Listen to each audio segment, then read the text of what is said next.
लेकिन प्रभाकर, सबसे बड़ी बात यह है कि उत्तर प्रदेश सरकार को एक बड़ा झटका जरूर लगा है। एक तरफ कांवड़ यात्रा पहले से भी चलते आ रहा है और कांवड़ियों को तो ऐसी कोई दिक्कत दिखाई नहीं दे रही थी। लगातार न्यूज़ 24 ग्राउंड जीरो से भी कांवड़ियों का रिएक्शन ले रहा था। प्रभाकर,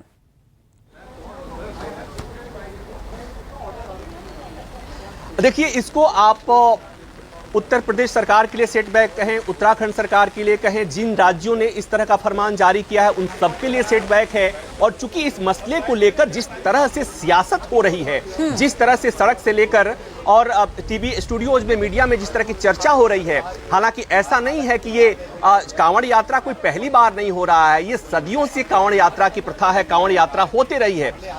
लेकिन जिस तरह का फरमान आया है और जिस ढंग से आया है उसको लेकर आलोचना हो रही थी, उसको लेकर सवाल खड़े किए जा रहे हैं। और कोर्ट में हालांकि एक बात और उठी थी कि ये आदेश कैसे आया है, वो आदेश कहां है, क्या इस तरह कोई ऑफिशियल आदेश पारित हुआ है? तो पता चला कि इस तरह कोई ऑफिशियल आदेश पारित नहीं हुआ है, सरकार की तरफ से कोई आदेश पारित नहीं हुआ है। स्थानीय स्तर पर पुलिस ने इस तरह का फरमान जारी किया है। कोर्ट के सामने यह भी बात आई कि हालांकि उसमें यह कहा गया है कि ये स्वैच्छिक है, वो चाहें तो अपना नाम डिस्क्लोज करें, चाहें तो अपने बैनर पर वो लिखें, लेकिन उसमें यह भी कोर्ट को सामने बताया गया कि भले ही कहने के लिए स्वैच्छिक है, लेकिन इसका मतलब समझा जा सकता है। पुलिस खुद जाकर के इंश्योर करा रही है कि सारे दुकानदार अपना अपना नाम लिखें। तो ये तमाम बातें, तो निश्चित तौर पर इसे सेटबैक कहा जा सकता है सरकार के लिए, बीजेपी के लिए भी, क्योंकि बीजेपी इस मुद्दे को लेकर बहुत एग्रेसिव है, क्योंकि इसको लेकर बहुत आलोचना हो रही है, समाज के सभी वर्ग के लोगों से आलोचना हो रही है। और जैसे रिपोर्ट्स आ रहे हैं, ग्राउंड पे रिपोर्ट्स आ रहे हैं कि चूंकि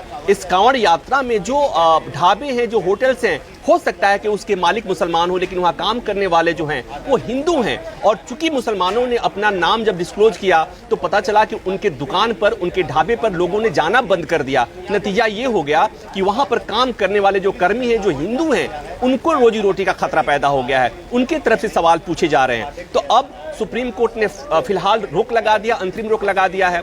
शुक्रवार को सुनवाई होगी, लेकिन इस बीच निश्चित तौर पर इस पर सियासत भी होगी, इस पर चर्चा भी होगी, मीडिया में भी होगी, कांवड़ियों के बीच में भी होगी और सड़क पर भी होगी। क्योंकि ये मसला जब से इस तरह का फरमान जारी हुआ था, खूब शोर मच रहा था, खासकर उन इलाकों में जहां जिस रास्ते से कांवड़ यात्रा गुजरती है। और संयोग से हम दिल्ली में हैं, हम नोएडा में हैं, जहां कांवड़ियों की भारी तादाद होती है। तो यहाँ पर चर्चा भले ही कांवड़ कुछ सीमित क्षेत्रों में होती है, लेकिन ये चर्चा पूरे देश में और विदेश में भी हो रही थी।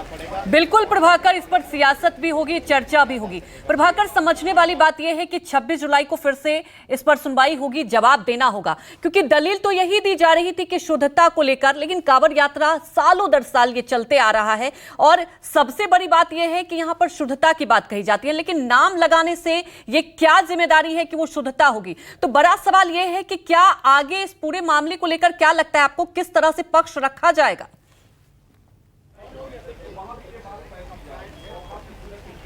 देखिए, सरकार जो शासन की तरफ से बातें कही जाएंगी, निश्चित तौर पर यही बातें कही जाएंगी कि कांवड़ियों को शुद्ध शाकाहारी खाद्य पदार्थ मिल सके, इसको सुनिश्चित करने के लिए शासन की तरफ से ऐसा कदम उठाया गया है। सरकार की तरफ से फिर दलीलें दी जाएंगी कि हाल के दिनों में बहुत ऐसी घटनाएं घटी हैं जहां पर धर्म विशेष के लोग खाने पीने के चीजों के साथ मिलावट करते हैं, अशुद्धि फैलाते हैं। और इसको रोकने के लिए और इसे सुनिश्चित करने के लिए कि कांवड़ियों को कांवड़ यात्रा में कोई दिक्कत नहीं हो, उनकी शुद्धता के साथ कोई कंप्रोमाइज नहीं हो, इसलिए ये व्यवस्था की गई है। तो ये कोर्ट के सामने जस्टिफाई करने की कोशिश होगी। हालांकि सुनवाई के दौरान जस्टिस भट्टी ने एक बात ये कही थी कि ये लोगों को देखना होता है, ये मामला उस तरह से नहीं है जिस तरह से बताया जा रहा है। ये मामला एक मानक का है, ये मामला शुद्धता का है, और ये मामला संविधान का भी है कि किस तरह से, कोई इस तरह से संवैधानिक तौर पर भेदभाव तो नहीं हो रहा है। तो इसमें बात सही है कि एक ऐसा मसला है जिस पर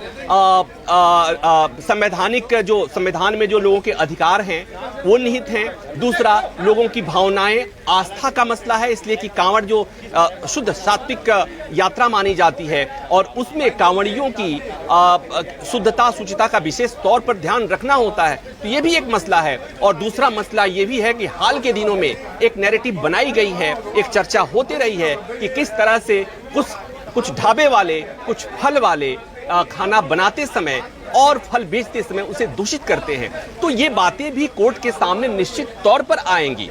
ये कोर्ट, चूंकि सरकार के पास अपने इस कदम को जस्टिफाई करने के लिए उनको तर्क देना होगा। अब ये बातें और हैं कि कोर्ट उसको कैसे कन्विंस होता है। जैसा मैंने बताया कि ये कोई कोर्ट की आज सुनवाई के दौरान जस्टिस भट्टी ने एक जो उदाहरण दिया कि कोई होटल, कोई ढाबा किसी मुस्लिम का है तो वो अशुद्ध होगा या किसी हिंदू का है तो वो शुद्ध होगा, इसकी कोई गारंटी नहीं है। और उन्होंने ये उदाहरण दिया कि जब वो केरल में जज थे तो उनके पास केरल में 2 होटल थे शाकाहारी, एक हिंदू चलाता था और एक मुसलमान चलाता था। तो उन्होंने कहा कि वो मुसलमान जो शाकाहारी होटल था वहां जाना प्रीफर करते थे, वो इसलिए कि वो जो होटल था उसमें शुद्धता का विशेष ध्यान रखा जाता था। उसका मालिक दुबई से आया था जो अंतर्राष्ट्रीय स्टैंडर्ड के तौर पर वहां शुद्धता का ख्याल रखा करता था।